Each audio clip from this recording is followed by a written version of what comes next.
মালদায় জাল নোটের অবৈধ কারবার রুখতে কার্যত কোমর কষে ময়দানে নেমে পড়েছে মালদা জেলা পুলিশ। ফের মালদায় উদ্ধার হলো বিপুল অঙ্কের জাল নোট। 8 লক্ষ টাকার জাল নোট সহ এক পথচারীকে ধরা পড়ল মালদার বৈষ্ণবনগর থানার পুলিশের জালে। পুলিশ সূত্রে জানা গেছে, ধৃত জাল নোট পাচারকারীর নাম আনোয়ারুল শেখ। তার বাড়ি বৈষ্ণবনগর থানার বরখাবাদ এলাকায়। সে বাংলাদেশ সীমান্ত এলাকা থেকে জাল নোট সংগ্রহ করে মোটর বাইকে করে নিয়ে অন্যত্র পাচার করতে যাচ্ছিল। আর যাওয়ার সময় পুলিশের স্পেশাল টিম বিশেষ সূত্রে জানতে পারে এবং সেই সময় তাকে আটক করে। আপনারা দেখছেন নিউজ নদিয়া এক্সপ্রেস। চ্যানেলটিকে সাবস্ক্রাইব, লাইক, শেয়ার এবং ফেসবুক পেজটি ফলো করুন আর দেখতে থাকুন নিউজ নদিয়া এক্সপ্রেস।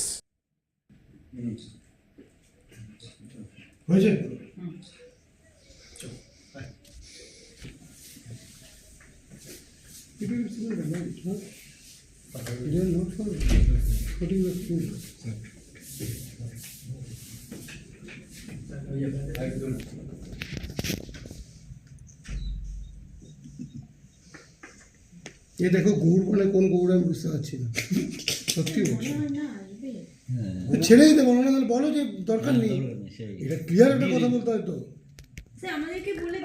বলে আমি দেখে দিচ্ছি, বলে দিচ্ছি।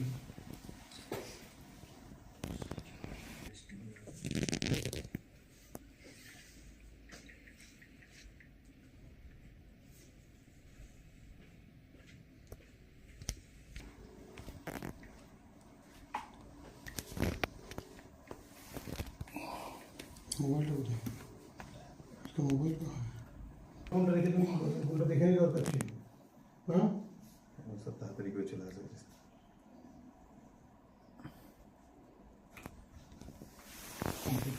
স্পেশাল টিম একটা ইনফরমেশনকে ওয়ার্কআউট করে, যে সোর্স ইনফরমেশন আমরা পেয়েছিলাম যে আনারুল শেখ বলে একজন ব্যক্তি বাখরাবাদে যার বাড়ি মঞ্জুটোলাতে, সে কিছু এফআইসিএন নিয়ে আসছে এবং সেটাকে সে সার্কুলেট করবে।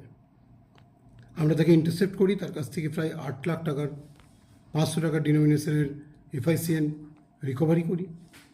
তাকে আমরা অ্যারেস্ট করেছি। ফার্দার ইনভেস্টিগেশনের জন্য তাকে আমরা কোর্টে ফরওয়ার্ড করবো উইথ এ পিসিপিআর তার করা হচ্ছে।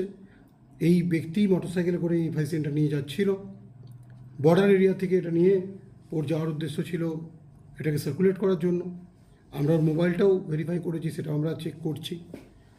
প্রাইমারিলি আমরা জানতে পেরেছি যে এর সাথে কিছু বর্ডারের ওপারে বাংলাদেশি কিছু ব্যক্তির যোগাযোগ আছে। সেটা প্রাইমারি ইনভেস্টিগেশনে ইন্টারোগেশনে এটা এস্টাবলিশ হয়েছে। ফার্দার ইনভেস্টিগেশন আমরা পিরিয়ডে করবো এবং ফার্দার ইনভেস্টিগেশনে যেটা পাওয়া যাবে, যে সমস্ত লিডগুলো আমরা পাবো, সেগুলো আমরা ভেরিফাই করবো। স্যার, গত 1 মাসে মোটামুটি কত টাকা এফআইসিএন মোর দেন 40 lakhs, 42-3 lakhs এফআইসিএন আমরা রিকভারি করেছি। আমরা এই এফআইসিএনের কনটেক্সটে প্রায় 6 জন অ্যাকিউজকে অ্যারেস্ট করেছি। এদের কাছ থেকে আমরা যে লিডগুলো পেয়েছি সেগুলো আমরা ভেরিফাই করছি। আমাদের এখানে মেনলি যে নোটগুলো এসছে আমরা দেখছি সেটা 9K সিরিজের, 9RK সিরিজের।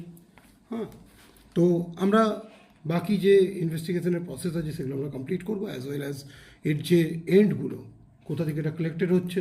প্রাইমারি আমরা কিছু ইনফরমেশান পেয়েছি এবং কোথায় কোথায় এগুলো সার্কুলেট করছে সেগুলো আমরা পুরোটাই আমরা এস্টাবলিশ করবো, পুরোটাই আমরা ফিক্স আপ করবো এবং তাদেরকে অ্যারেস্ট করবো। বর্ডার এরিয়ার জন্য কি জাল নোটের রমরমা কারবার? একটা তো বর্ডারের, আমরা প্রাইমারি ইনভেস্টিগেশনে যেটা জানা গেছে, বর্ডারের তো একটা অ্যাডভান্টেজ নিচ্ছে এবং ম্যাক্সিমাম ক্ষেত্রে এই নোটগুলো বর্ডারের উপর থেকে এদিকে স্মাগলড হচ্ছে। সামনে তো বাংলাদেশে ভোট আছে ফেব্রুয়ারি মাসে, ওই টাকাগুলো কি ওই কাজে ব্যবহার করবে? এইসব ব্যাপারে আমি বলতে পারবো না, এইসব ব্যাপারে কমেন্ট করা আমার পক্ষে সম্ভব নয়। আমি যেটা আছে ইনভেস্টিগেশন প্রসেসে যেটা পাচ্ছি সেটাই আপনার সঙ্গে আমি বলতে পারবো। কোনো অ্যাজামশন বা প্রিজামশন নিয়ে আমি কোনো কথা বলতে পারবো। টাকাগুলো কীভাবে আসছে?